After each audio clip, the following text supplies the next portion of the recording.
Hello and welcome to the Nature Journal Club Writing Workshop Wednesdays. I'm Rebecca and welcome to today's meeting. Where when I share, all your videos disappear. And that's not great because I really want to see you. And can everybody hear me okay? Hi, Vea. Okay, so you can hear me and you can see the presentation.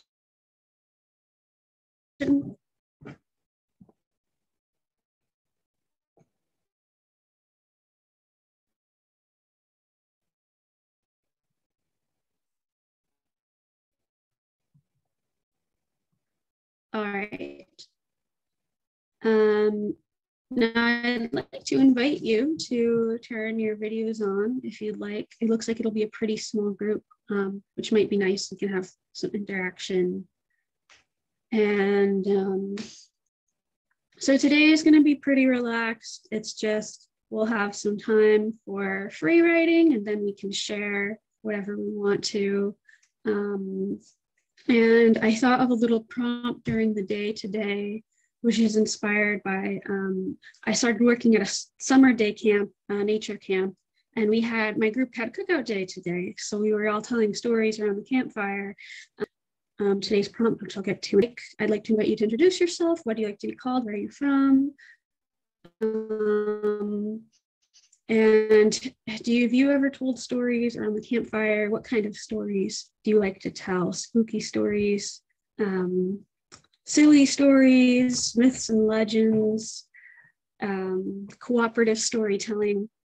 And yeah, also it's there's only 3 people here so far. And I just want to say it's really nice to see you because I feel like we saw each other so much during Wild Wonder.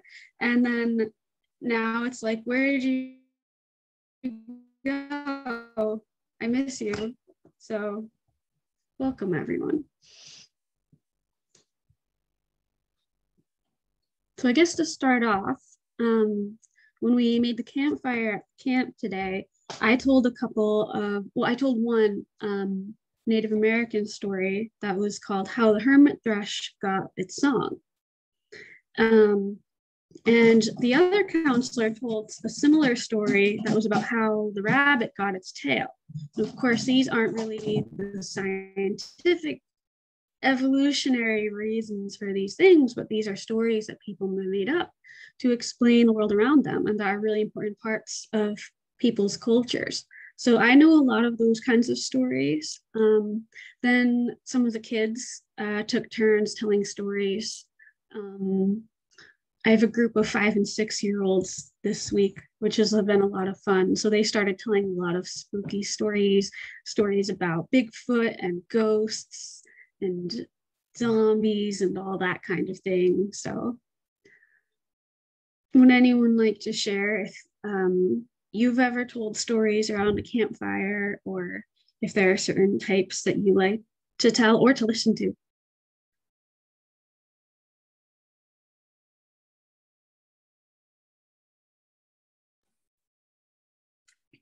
I once had an adventure at Yosemite National Park, and it's a story that I tell pretty often because I can laugh at myself about what happened.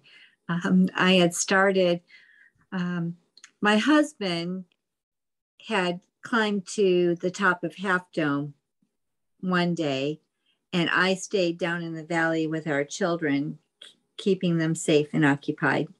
And the following day, he was going to stay in the valley with the kids while I did the hike to the top of Half Dome.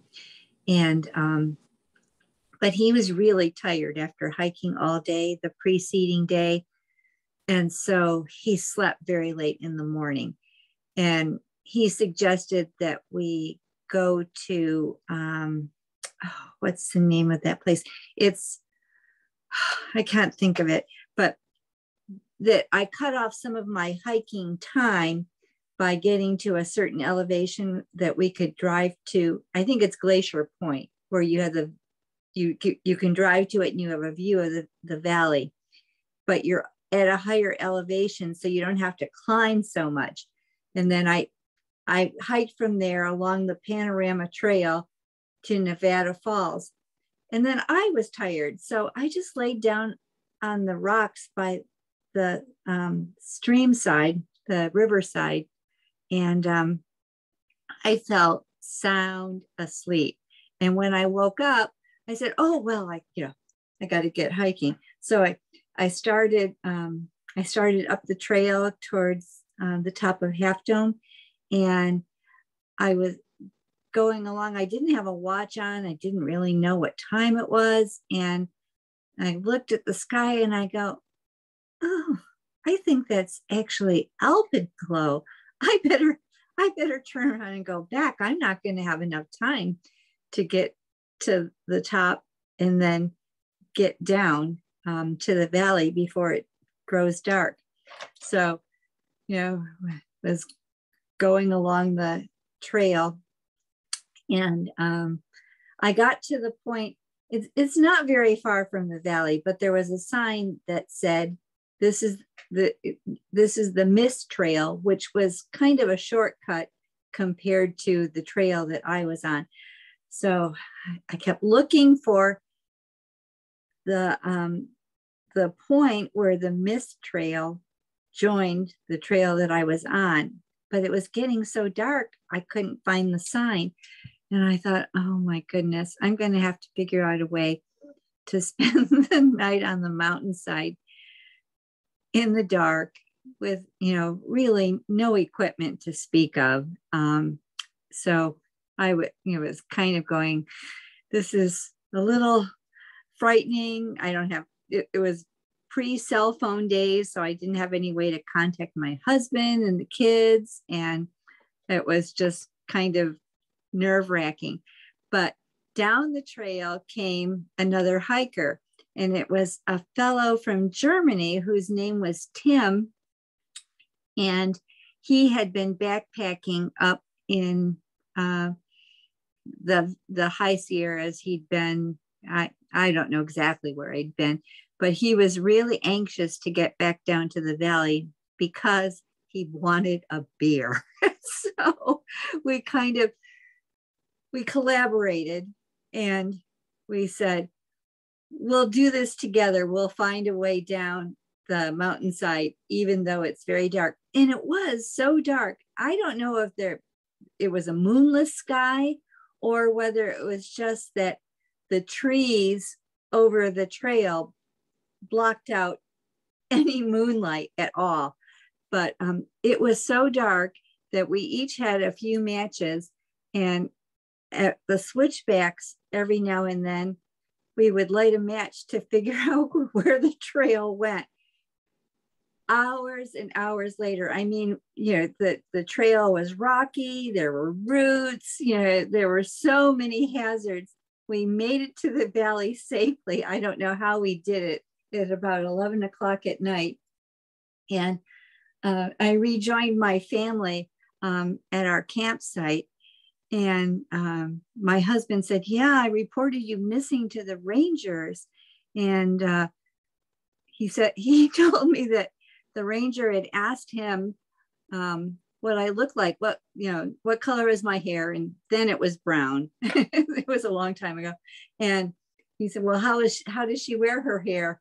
And he said, he told the ranger that it looked like a bird's nest. So I always have remembered that.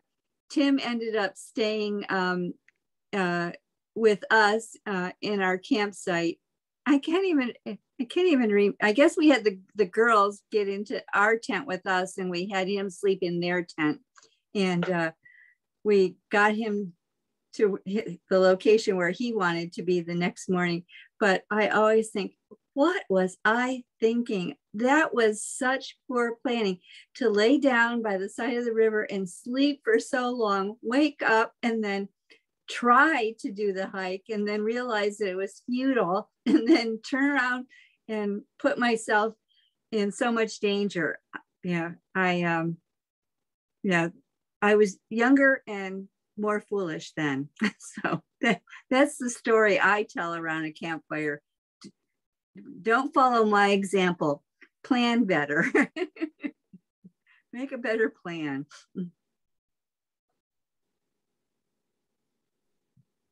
Thanks for sharing your story.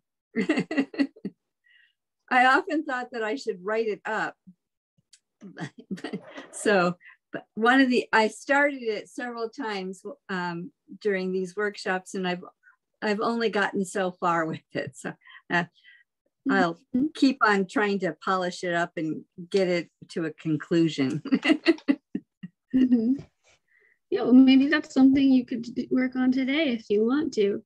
That's right. But yeah, and what I really like about that story is that it's your story. It's something that actually happened to you that you did. And I think that touches on something that's really, I guess, kind of core.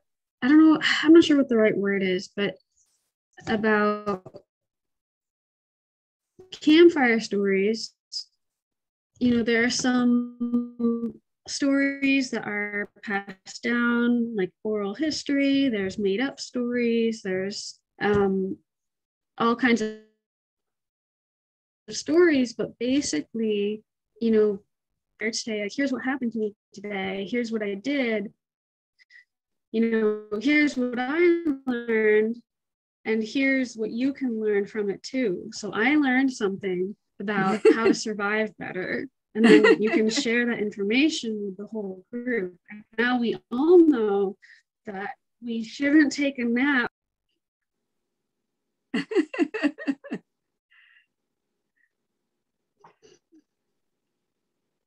And I guess in addition to a few matches, why not carry a small flashlight? Yeah, it's always good to be prepared. Especially if you're out alone. Yeah, right. Yeah. So, well, the trail was really well traveled for the most part. It was just when it got dark, of course, it wasn't so well traveled.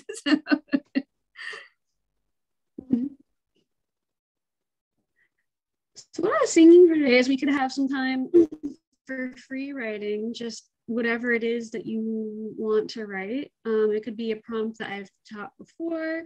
It could be just do your own thing. And like I said, I had an idea today. And if you like this, you can use it, but no pressure to. It's just an idea. So one thing that you might try writing today is, what is a story that you could make up to explain something in nature? Again, not the scientific version, but if you were making up like a myth, like how the hermit thrush got their song, as I mentioned before, why the rabbit has a short tail, all those kinds of stories. Or what other kind of nature story might you want to tell around the campfire? And if everybody is into this, we could work on it together, break it down into smaller steps, or we can just say, it's free writing time, everybody go write something, and then we can meet back up and share. So any thoughts on what you'd like to do today?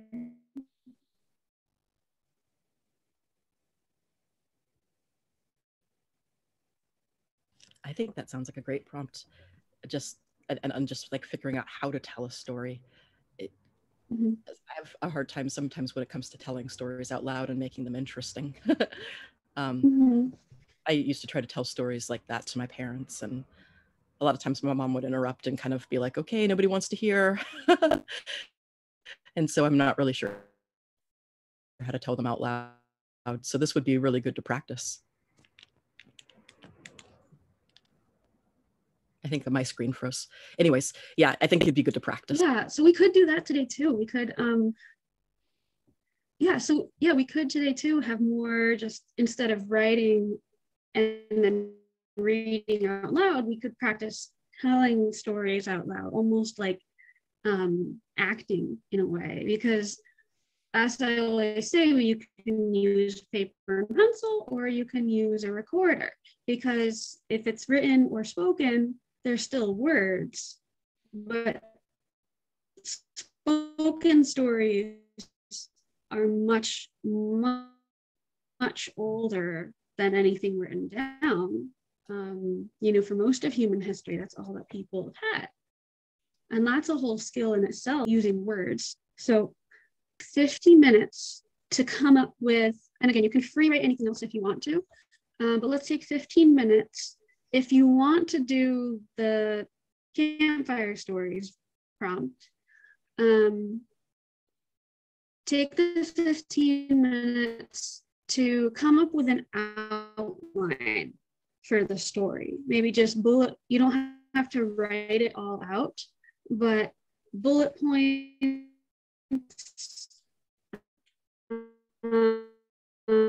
What's the story about? What's the thing that you're going to explain in nature? Why did it get ending? As much as you can come up with. And then at time zone you're in, we could practice telling the story based on our outline. Does that sound like fun? Or you can free write whatever you want to. Mm-hmm. I'll try it. Let's try it. Let's try it. This is a new thing, just kind of off the cuff. So I'll put a timer on for 15 minutes. And then I'll check back in and see how everybody does. But type in the chat if you have any questions.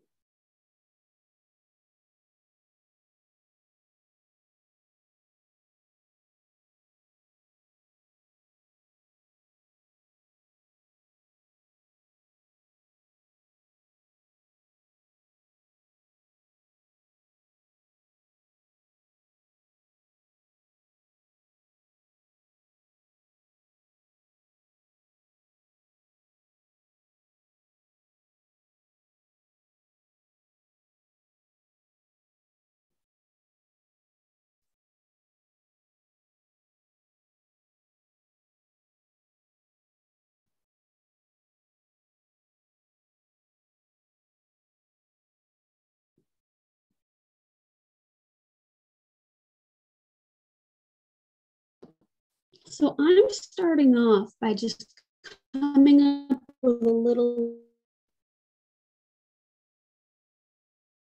list of things I've observed in nature lately. And we found a newt, which has red spots on it. Maybe I could do a story about why the newt has spots. There are also click beetles. Maybe why click beetles click could be a story. And so on. But I'm not going to spend too long deciding because we only have 15 minutes.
Okay, that was 15 minutes. How did it go for everybody? I see you smiling, Sharon. That's a good sign. Thumbs up for Rivea. Okay. Oh, I could try to pull up like a campfire video. That would be fun.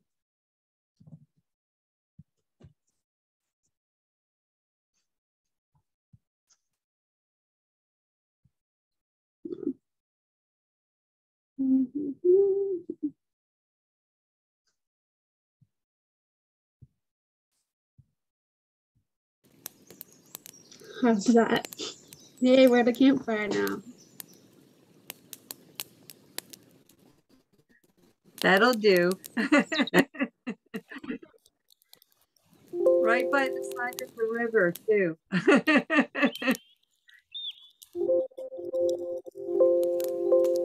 All right, would anybody like to try telling your story?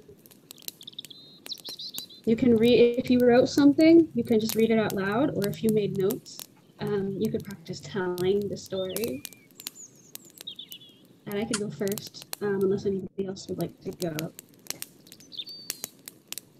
You go first. All right, I'll be brave, I'll go first. Okay, so like I said, first I wrote a little list. I was thinking, why does the newt have red spots? Why does the click beetle click? And then I was thinking, why do fireflies light up? Because it's firefly season here for about the past month. Every night there are fireflies flying all around outside. Why do they light up in the summertime? So here's a story that I came up with. Why do the fireflies light up in the summertime? A long time ago, in one of the longest days of the summer, there was a traveler, and I think your story inspired me a little bit here, Sharon. There was a traveler who walked a long way during the summer day, and the day was so long and the sunset came so late that it kind of tricked the traveler into not noticing that it was getting dark out. So because the day was so long, they didn't realize they had to come back. So then all of a sudden it was nighttime. And on this night, it was a new moon. So there was no moonlight, and it was very, very dark, deep in the forest. And there was barely any light from the stars either. So the traveler got lost and couldn't figure out how to get home. And then there was a little beetle in the forest who lived on the leaves and the trees. And the beetle noticed that there was a human walking around and thought, that's weird. Humans aren't awake at night, usually. They go to sleep and then the owls come out. They're not nocturnal like owls. And the beetle watched and realized that this human, who was a pretty young human also, was lost and couldn't find their way home because it was too dark. So the little beetle wanted to find a way to help. So the beetle first looked up at all the stars in the sky and thought, maybe I can get some help from them. So the beetle flew up and asked the stars if they could use some of their starlight to help the human find their way home. But the stars said no. Their light was stuck to them and they couldn't share it, even if they wanted to. But they said, maybe you can get some light from a shooting star that is moving down from the sky. So the beetle watched for a little while and until they saw a shooting star and raced to catch it, but it was too fast. The shooting star was gone and disappeared before they could catch it. So the stars didn't work, the shooting stars didn't work. So finally, since the beetle was so high up already, they looked down on the forest from the sky and realized that they could see the campfire from the human campground, where this, from the little village where this human probably came from. So the beetle looked around and flew across the forest to this little village and went to the campfire and noticed all the little sparks floating up from the campfire towards the sky. So the beetle realized, maybe I can catch one of these little tiny sparks and bring that to the human. So it was really hot near the fire. So the beetle steeled himself with courage, and then just as the spark was flying up, the beetle flew in and grabbed it, and with grunting, with effort, carried it, the little spark from the campfire, all the way back to where they last saw the human. And they found them and floated with this little spark until the human started to follow them. And so the beetle led the human all the way back through the forest to the village. But the spark was so hot that then, because the beetle carried it for so long, that the spark fused to the beetle and was stuck to it. So the beetle had that spark on its belly forever now. And so now, every summer, on the longest days of the year, the fireflies come out in the forest, giving their light that came from the campfire from so long ago to help any lost travelers find their way on these longest days of the year. The end. And that's the story that I just made up right now. Well, good for you. Good for you. All right, so I'll give this one a whirl. Okay, so like you, my story starts long ago. Long ago, fish had smooth, gray, and soft skins. All the fish, whatever species they might be. And so they all look very much alike, with the exception that they varied a little bit in shape and in size. So the sunfish were very unhappy. They thought that their appearance should reflect their name and that they should be far more distinctive than just smooth, gray, and soft like the other fish. So they decided to look around the lake to see if they could find something that would change their appearance so they could stand out from the crowd. And the one thing that they noticed was the sunlight glittering on the surface of the lake. And the time of day caused the sunlight to reflect, to have different colors. So in the morning, it was sort of pinky red, and during the daytime, the glittering light on the water was more blue.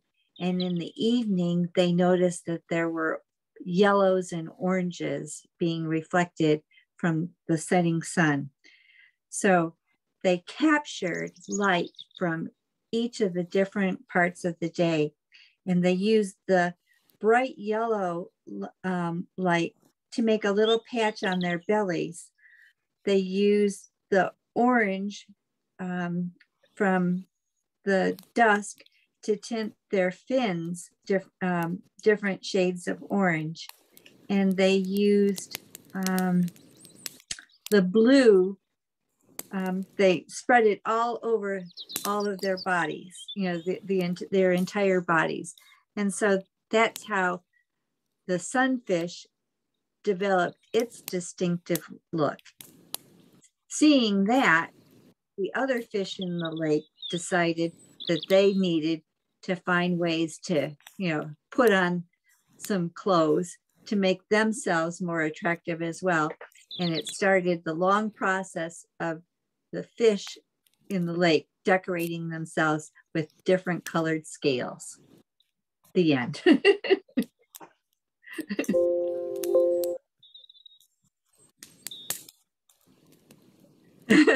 So in your story and in my story, light is captured. Yeah, that's really cool. Yeah. And I liked your story, you know, when my two oldest grandchildren were born, I went to take care of my daughter as she was recovering from giving birth to these little girls. And I arrived at their home in Georgia in the evening, both the days of their birth. And there were millions of fireflies in the backyard. They were born in May and in June. And so whenever I see a firefly now, I always think of my granddaughters. I have such, you know, a firefly and Catherine and Elizabeth has such a close association in my mind. You know, whenever I see a firefly, I can't help but think of them. And now that they're teenagers, you know, I'll text them, I saw fireflies in the backyard and thought of you this evening. So just a real cool memory. Yeah. That's great. That's a great, it reminds me of. Reminds you of the day you were born. So here, this is another little funny thing. So yeah, Ray Bonto and Nevaeh, you guys probably don't see fireflies. This is something kind of more to Eastern United States. And yeah, I know they're only in Eastern United States. Are they in Europe at all? I'm not sure. I don't know whether they are or not. I think I asked Ray Bonto that before, and I don't think he was familiar with fireflies. But so I was out walking once in the evening in October, and it was my oldest, I was talking with my oldest granddaughter on my cell phone as I was going out for my walk in the evening. And so she asked me, it was in October, she asked me, are you seeing any fireflies? Not realizing that, you know, in Michigan, we only have fireflies in basically July and August, not beyond that. Not in the fall, no. Not in the fall. So I always laugh about that a little bit. But it is really special. Yeah. Have you ever seen glowworms, Rebecca? No. Oh, I don't know if they're the larvae of fireflies, but once we were at the cottage and the whole roof of the cottage was covered with glowworms. It was amazing. So, you know, it was just, they were flashing their lights off and on all over the roof of our cottage.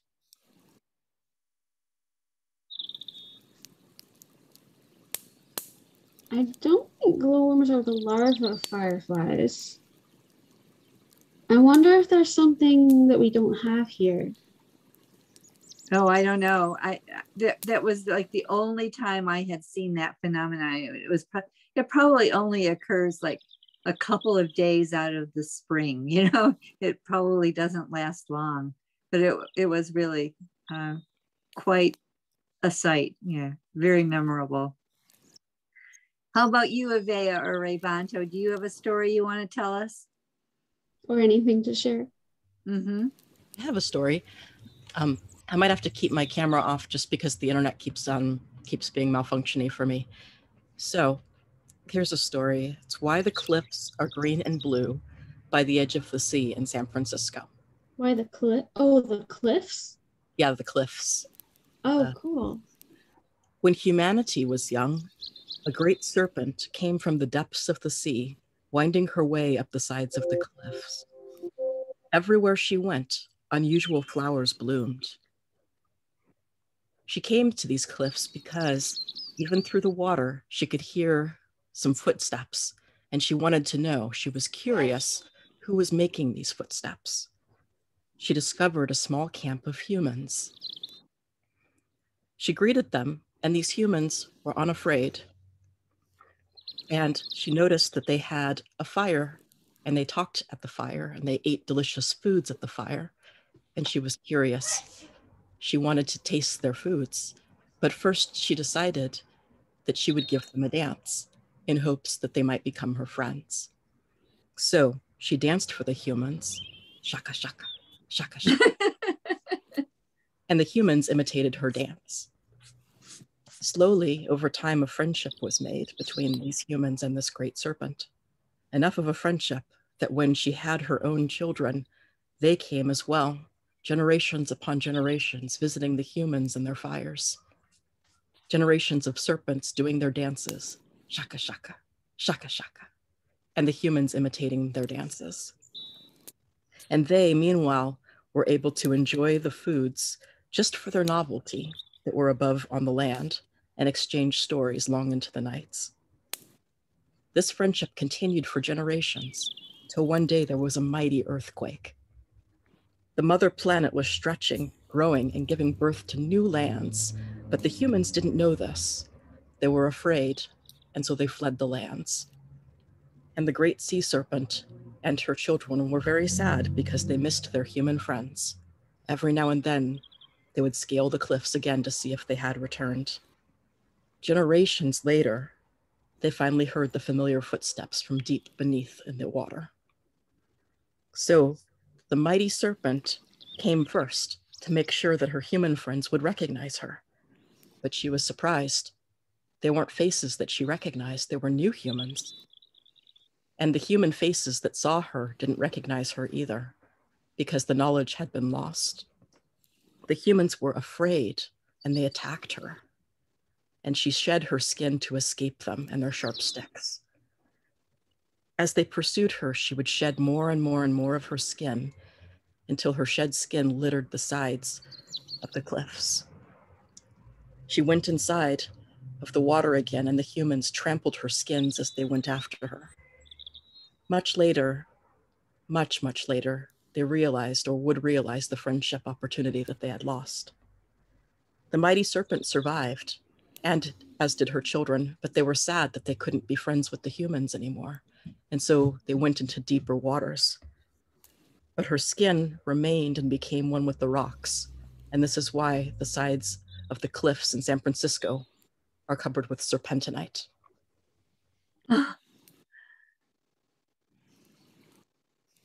Thanks. That was fun. That's very cool. That was so good. I loved your story. Thank you. And thank you for what you said about doing the bullet points. That really helped. So thank you. So did you just make an outline and then you told the story and filled it in? Yes.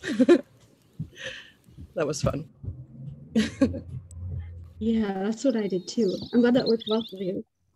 I really love how you told the story and just the rhythm of it and the because at first I was, when you said the serpent went up, I was thinking like, are they going to be afraid of it? But they became friends, but then later they were afraid of it. So that was interesting. Originally, I was going to have it like where the serpent bled on the cliffs, but the blood was like this greenish, bluish. But then as I was reading, I'm like, I don't want to hurt the serpent. There's got to be a better way. And I was like, oh my God, they shed. And I was so happy. I was like, I want this to be a story where nature doesn't get murdered. So, and I didn't want to demonize the earthquake either. That's why I put in the part about the mother planet stretching. Because, you know, it's easy to demonize natural forces, and I didn't want to do that. I got inspired by Moana and what they said about the mother island. Oh yeah, the part where there was like the earth planet was making new land, but they didn't know. Yeah, I love that movie so much. Me too. Yeah, that's another great example of stories that explain phenomena in the natural world.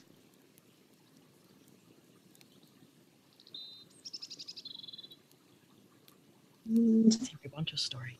Oh, Ribanto, I see that you wrote a story in the chat. Would you like to read that aloud, or would you like me to read it aloud? I can read it. Okay. How the tiger got his. One day, the tiger was hunting when he got himself entangled in the vines.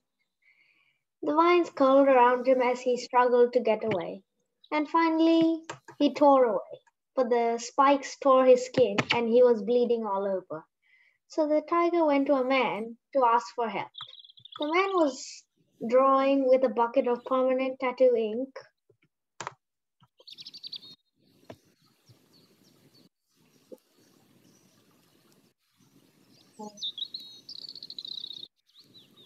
The tiger patted the man on the back.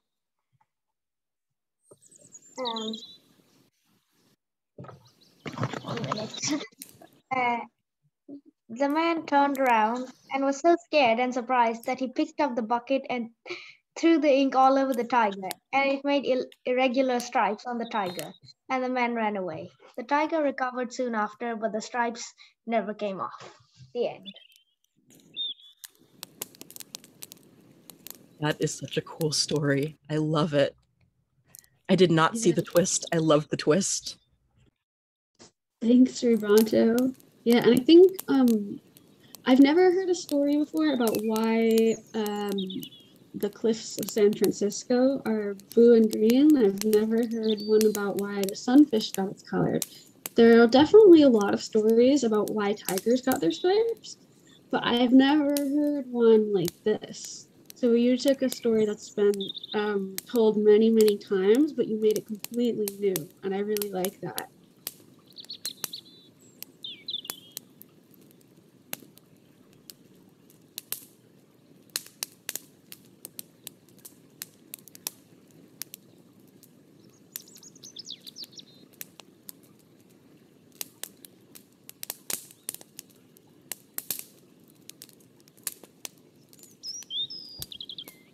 All right. Yeah, the Ted I think was a cool twist. I love that twist so much. Do any of you ever try to tell stories where you take folkloric stories, but then you change the location so it's somewhere really close to where you live? Oh. I don't know if I've done that specifically, but like putting twists on like fairy tales or something like that is something I think is pretty interesting. Have you ever done that? I did. I tried to. I was a ranger at the time, and I was doing a program with a bunch of high schoolers at nighttime because it was a program that was just beginning. And so we had stopped in front of an abandoned hospital. Oh wait, that was before the abandoned hospital. Okay, no, take that back. We had stopped at Mountain Lake, this one lake in San Francisco, and there's this old story about La Llorona, and I took the story but decided to make it that it had taken place in San Francisco back when the Rio de Dolores was still flowing, which now the river is beneath 18th Street, and apparently if you go into Mission High School's basement, you can still see it in the boiler room. But I decided it'd be fun to leave that till the end. So I told the story of La Llorona and made it about the Spanish missionaries coming here and the La Llorona, being because of a bit of their cruelty. That was kind of fun. I freaked out the kids. It was great. And then the kids were all like, I wasn't scared, but that was after like I'd seen them all jump. It was fun. I love freaking out kids. Not like in that way, but I mean like, especially high schoolers when they think that they're not scared of anything. I love freaking out high schoolers. Sorry, Ribanto, ignore everything I just said. Well, I think if it's all in good fun, nothing serious. Yeah, you mentioned that one before about the La Llorona being in San Francisco. I don't know if it was here or somewhere else, but yeah, I think that's really cool that you can take stories and make them about, I think that's the thing about any, myths and legends, folklore, is, I mean, taking into consideration, cultural appropriation. You don't want to, if there's a story from a specific culture that you want to leave intact, you don't want to change it. But, some stories, it can be really good to make it your own in some way, to make it, say, this happened in this place, or to say, this happened to me, or this happened to somebody that I know. My friend told me that this happened to them, something like that, or to make it more local and more personal, can make the story that much more powerful. And that's the whole thing about oral tradition. Like I said, for most of human history, people didn't write things down. They told the stories, and every new person who told the story would change it a little bit. So they would change as they got passed down.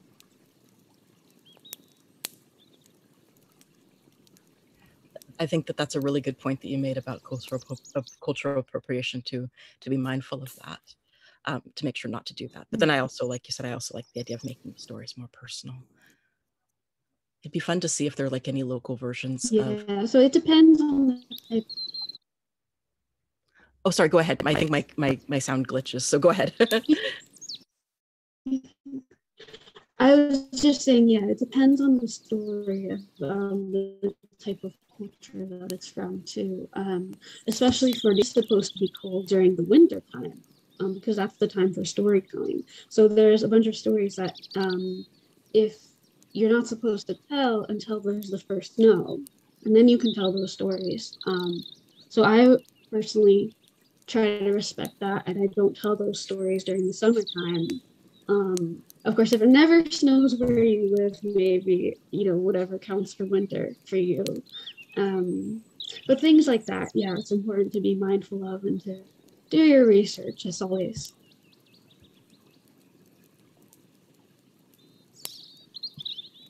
And yeah, this was really fun today. So thank you guys for being up for experimenting and doing something a little bit different. Like I said, this was an idea I had just kind of spontaneously, and it was really fun.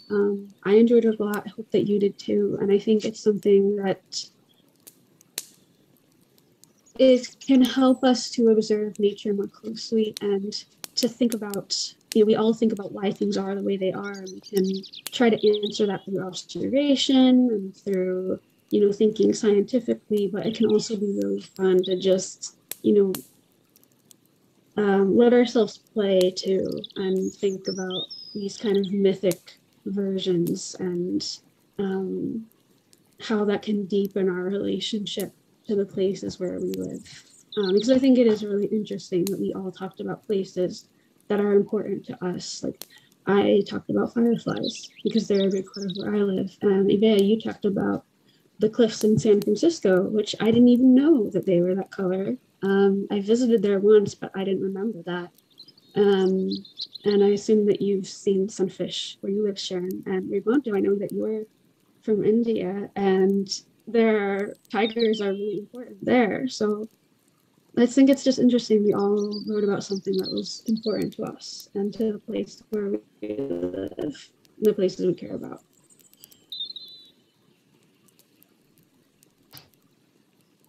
So, Sharon, I can see you're talking, but you're muted.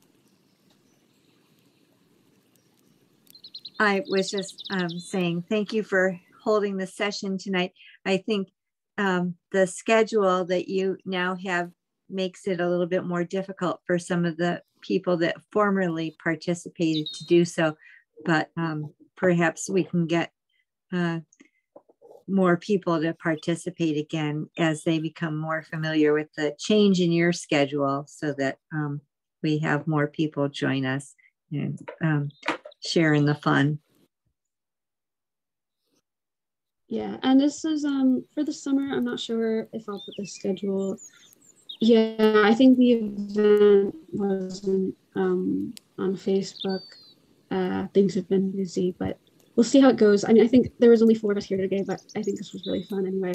Yeah, I saw that. It was good I we all saw got your time to post share. that it was going to start in about an hour. So I didn't need the reminder. I had that in my head that, you know, I was going to join in. So I knew that the time had changed to, for me, it's the evening now. Ivea, I don't know what time it is there. In Rebanto, I have no idea what time it is in London. Yeah, we lost everybody in Europe except for Rebanto. Rebanto's really dedicated. Yeah. So yeah, any last comments or thoughts about what we did today? Well, we were I'm guessing it's like 12 or 1 in the morning where Rebanto is. Wow. Okay. The fact that we were talking about our locations, I don't know. So my home is near Detroit. And I don't know if you all are aware of it, but underneath the city of Detroit, not used anymore, but there are salt mines. And it was used, you know, they used to mine salt, not so much for the food aspect of it, but for like, Rebecca, you probably in New York, perhaps during the winter, they put a combination of salt and sand on the roads to melt just the snow salt and here, ice. but I know some places use sand. Yeah. Yeah, the combination of salt and sand here so that's, they used to mine the salt for that purpose. So it would be, so those mines would be an interesting thing to think about and write a story about how they were formed and who lives down there now. Ooh, yeah. So. Yeah. Rebanto, I'm glad that you had fun today. You said, and now I want to do it again. I do too. I definitely, you know, when we go out and nature journal or observe nature, that's one more thing that we could think about if we want to.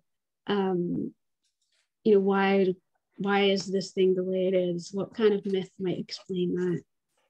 So yeah, my first idea was, you know, to try to come up with something about how butterflies got their wings, but I just couldn't. Oh, sorry, Eva, you're the one who said that was so much fun. I want to do it again. So, well, yeah, I'm glad that you enjoyed it and want to do it too. And that's cool. I will check out your picture that has the serpentine cliffs. I'm sorry that I interrupted you. No trouble at all. No trouble at all. I can't even remember what I was saying. So it doesn't matter. Well, good night, everybody. All right. Bye, everyone. Thanks for coming. Bye.